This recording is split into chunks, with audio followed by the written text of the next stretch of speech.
Letting go is the first step toward true growth and freedom. I want to start by asking you something deeply personal.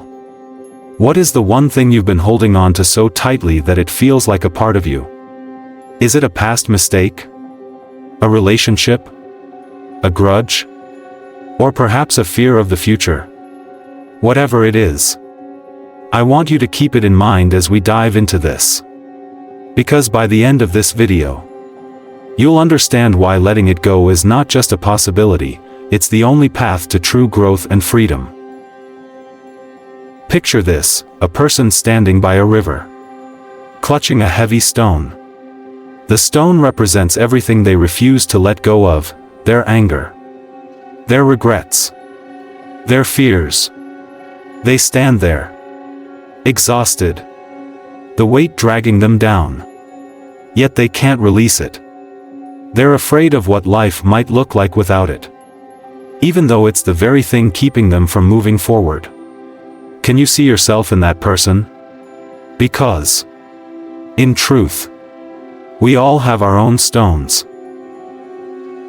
Let me tell you a story. There was a young man named Aaron who spent years angry at his father.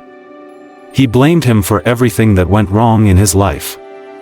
His father had left when Aaron was a boy, and Aaron carried the bitterness with him everywhere he went. It seeped into his relationships, his work, and even his health. One day, Aaron came across the words of Christ, "Forgive, and you will be forgiven." At first, he scoffed. How could he forgive someone who had caused so much pain? But something in those words stuck with him. Forgive, not for them, but for you. The more he thought about it, the more he realized his anger was a chain binding him, not his father. He decided to let go. It wasn't easy. Forgiveness felt like surrender, like weakness. But as Aaron released his grudge, he discovered something unexpected: freedom. The weight lifted, his heart softened, and he began to see his father's absence as a wound of its own, not a weapon aimed at him. Aaron's life changed, not because his father came back, but because he finally let go of the stone he'd been carrying for so long. Letting go is not about forgetting. It's not about excusing what's happened to you or pretending it didn't matter. Letting go is about choosing freedom over bondage. It's about saying, "This no longer has power over me." You might be wondering, how do I start? How do I let go of something that feels like it defines me? The first step is acknowledgment. You can't release what you refuse to face. Take a moment to name the thing you're holding on to. Write it down. Speak it aloud. Be honest with yourself. Here's the hard truth: letting go often feels like loss before it feels like gain. You might feel empty at first, like a part of you is missing. That's normal. Think of it as pruning a tree. When you cut away dead branches, it looks bare for a while, but it's the only way to make space for new growth. Christ said, "Come to me, all you who are weary and burdened, and I will give you rest." Have you ever wondered what it would feel like to truly lay down your burdens? To take off the mask you've been wearing, the weight you've been carrying, and just rest? That's what letting go offers. It's an invitation to release the struggle, to trust that life has more for you than what you've been clinging to. But here's the catch: letting go requires trust. Trust in yourself. Trust in the process. Trust in something greater than you. It's like stepping off a cliff, believing the net will appear. And trust me, it will. Every person who has ever let go of something they thought they couldn't live without has found that life on the other side is richer, fuller, and more beautiful than they imagined. Now, let's go deeper. Why do we hold on in the first place? It's often fear. Fear of the unknown. Fear of vulnerability. Fear of losing control. But control is an illusion. The tighter we grip, the more life slips through our fingers. Imagine trying to hold water in your hands. The harder you squeeze, the less you can hold. But when you open your palms, the water rests there, free yet within your grasp. So, I want to challenge you. Take a moment to look at your life. Where are you clinging? Where are you trying to force things to go your way? What would happen if you loosened your grip? If you let go of the need to control every outcome?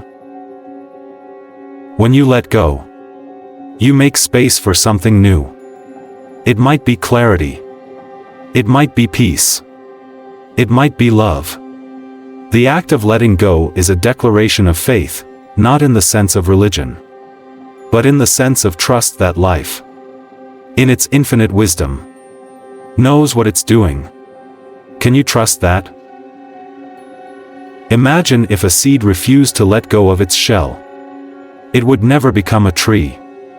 Imagine if a butterfly refused to leave its cocoon. It would never fly. We are no different. Growth demands release. Freedom requires surrender. Here's another story for you. Maya was an artist who struggled with perfectionism. Every time she started a painting, she couldn't finish it because she was terrified it wouldn't be good enough. One day, her mentor said, "Maya, your problem isn't that you're not talented. It's that you're afraid to let go. Art isn't about control. It's about trust." Maya didn't understand at first. But one day, she decided to let go. She picked up her brush and painted with abandon, not caring about the outcome. The result wasn't just a masterpiece, it was freedom. Maya learned that letting go of perfectionism didn't make her work worse, it made it alive. Letting go isn't just about the big things, like grief or betrayal. It's about the small things too, the need to be right, the fear of failure, the opinions of others. Each time you let go of one of these, you reclaim a piece of yourself. So, I'll leave you with this question. What would your life look like if you let go of everything holding you back? If you stopped clinging to the past, stopped fearing the future, and embraced the present with open arms? Would you recognize yourself? The answer is waiting for you. But first, you have to let go. The transformative power of surrender, how letting go leads to inner peace and new beginnings. Let's take a deep breath together. Pause for a moment. Feel the tension in your body, the tightness in your shoulders, the clenched jaw, the racing thoughts. These are all signs of the weight you carry, the things you hold on to. Now imagine, just for a moment, what it would feel like to let it all go. To breathe deeply and exhale everything that no longer serves you. That, my friend, is the power of surrender. Surrender is a word that scares many of us. It sounds like defeat, like giving up. But what if I told you that surrender isn't about losing? It's about choosing. Choosing peace over chaos. Choosing freedom over fear. Choosing to stop fighting battles that only exhaust you. Surrender is not the absence of action, it's the presence of wisdom. It's saying, I will no longer waste my energy on things I cannot control. I will trust the process. Let's revisit the story of Christ for a moment. In one of his most vulnerable moments, he prayed in the Garden of Gethsemane. Knowing what lay ahead, he said, Father, if you are willing, take this cup from me, yet not my will, but yours be done. Can you imagine the strength it takes to surrender like that? To face the unknown with open arms. Trusting in a purpose greater than fear? That's the kind of surrender we're talking about, the kind that transforms you from the inside out. Now, let me ask you a question. What if surrendering didn't make you weaker but stronger? What if letting go of control opened the door to a kind of strength you've never known? Think about the river again. The water flows effortlessly, carving its path not by fighting against the rocks but by flowing around them. The river doesn't resist, it adapts. It surrenders to the natural flow of life. And in doing so, it becomes unstoppable. Can you see how surrender might work in your life the same way? When we let go, we make space. Space for clarity, for healing, for growth. Have you ever noticed how clutter in a room makes it hard to breathe? The same is true for your soul. When you hold on to too much, resentments, expectations, fears, it clutters your inner world. But when you release those things, you create room for something new. And often, that new is exactly what you've been searching for all along. But let's not romanticize this process. Surrender isn't easy. It requires courage. It requires vulnerability. It requires you to face the parts of yourself you'd rather ignore. There will be moments when you want to cling to the familiar, even if it's painful, because it feels safer than the unknown. But safety is not the same as freedom. And deep down, you know this. Let me share another story with you. A woman named Elena had spent years chasing success. She climbed the corporate ladder, worked long hours, and sacrificed her personal life, believing that happiness lay at the top. But when she got there, she felt empty. No amount of money or recognition could fill the void inside her. One day, Elena attended a meditation retreat, where the teacher asked a simple question: "What are you running from?" That question shook her to her core. She realized she wasn't chasing success, she was running from her fear of being unworthy. She had built her life around proving herself to others, but it had cost her everything that truly mattered. Elena made a bold decision. She let go of her high-powered job and took time to rediscover herself.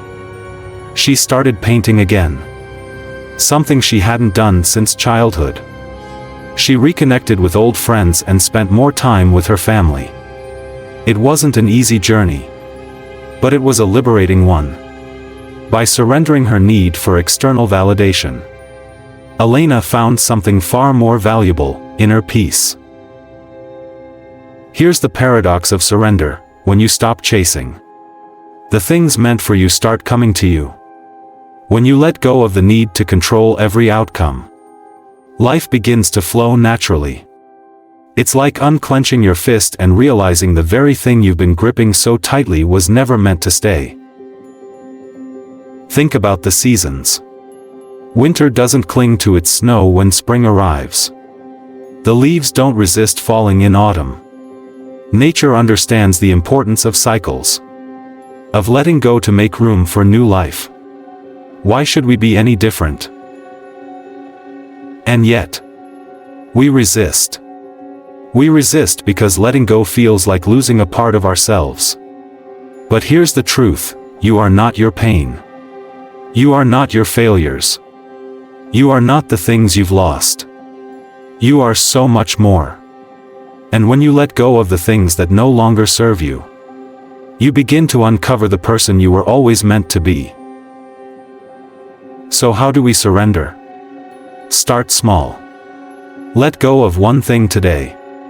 Maybe it's a grudge you've been holding against someone. Maybe it's the guilt you feel for a mistake you made years ago. Maybe it's the need to be perfect in everything you do.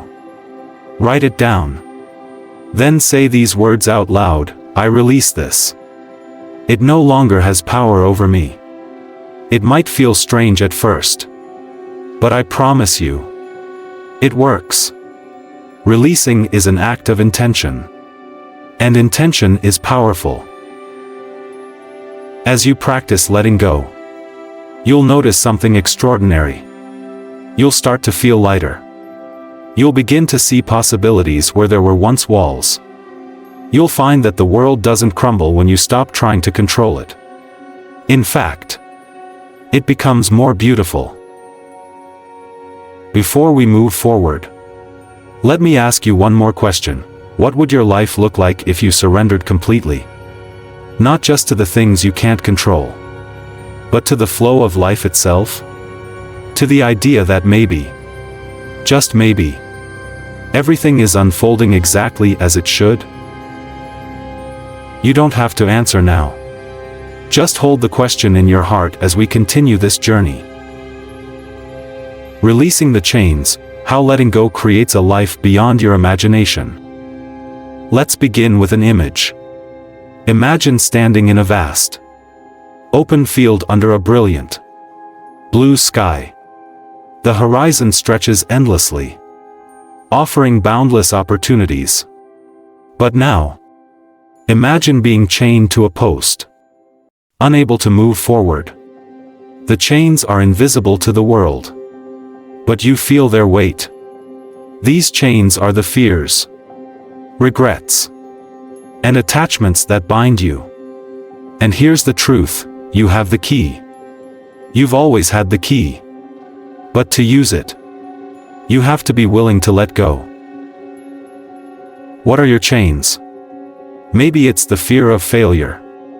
Maybe it's the identity you've built around being successful or strong. Maybe it's the stories you tell yourself about why you can't be happy until you achieve X or possess Y. These chains may feel like they protect you, but in reality, they only keep you small. They keep you from stepping into the fullness of who you are. I want to share a story about a man named Daniel. Daniel was a musician, but he hadn't written a song in years. Every time he sat down to compose, he felt paralyzed by the need to create something perfect. He had built his identity around being a brilliant artist, and the fear of not living up to that label kept him from creating at all. One day, a friend said something that changed everything. Daniel, the world doesn't need you to be perfect. It needs you to be real. Those words struck him like lightning. For the first time, Daniel realized his perfectionism was a chain, not a strength. He decided to let go of the need to impress and started writing music for the sheer joy of it. The result? His songs became more honest, more raw, and more impactful than ever before. He discovered that letting go of perfection wasn't just liberating, it was transformative. Letting go isn't about giving up. It's about giving in. Giving in to the flow of life. Giving in to the truth of who you are. It's about recognizing that the tighter you hold on to something, the more you suffer. Think about sand slipping through your fingers. The harder you grip, the more you lose. But if you open your hand and allow the sand to rest there, it stays. Here's a challenge for you. Take a moment to reflect on what you're holding on to out of fear. Is it a job that no longer fulfills you? A relationship that drains you? A dream that no longer feels like your own? Ask yourself, what am I afraid will happen if I let this go? Write down your answer. Sometimes, just naming the fear is enough to loosen its grip. Let me ask you another question. What if the thing you're holding onto isn't your safety net but your cage? What if the very thing you think you can't live without is the thing keeping you from truly living? This is the paradox of letting go. You think you're losing something, but in reality, you're gaining everything. Remember the story of Christ and the rich young ruler? The man asked what he must do to inherit eternal life. Christ told him to sell all his possessions and follow him. The young man went away sad because he had great wealth. On the surface, it seems like Christ was asking for too much. But look deeper. Christ wasn't trying to take something from the man, he was trying to free him. The man's attachment to his wealth was his chain. Letting go of it would have given him the freedom to experience a life far richer than his possessions could ever provide. Now, let's bring this back to you. What are your possessions? Not just material things, but emotional attachments, beliefs, and identities. Are they serving you? Or are they holding you back? And if they're holding you back, why are you still holding on? The truth is, we often cling to what's familiar, even when it causes us pain, because the unknown feels scarier. But what if the unknown isn't something to fear? What if it's something to embrace? Think about a trapeze artist. To soar to the next bar, they have to let go of the one they're holding. For a brief moment, they're suspended in midair, with nothing to hold on to. That moment is terrifying. But it's also where the magic happens. It's where growth, transformation, and freedom live. Can you see yourself in that moment? Can you imagine letting go of your current bar, trusting that the next one will appear? Letting go isn't just about freedom from the past. It's also about opening yourself to the future. When you release the chains that bind you, you create space for new possibilities. You invite new people, opportunities, and experiences into your life. But more importantly, you invite yourself to grow. You give yourself permission to evolve, to become the person you were always meant to be. Here's another story. A woman named Sophia spent years in a toxic relationship. She stayed because she believed she couldn't do better, that she wasn't worthy of real love.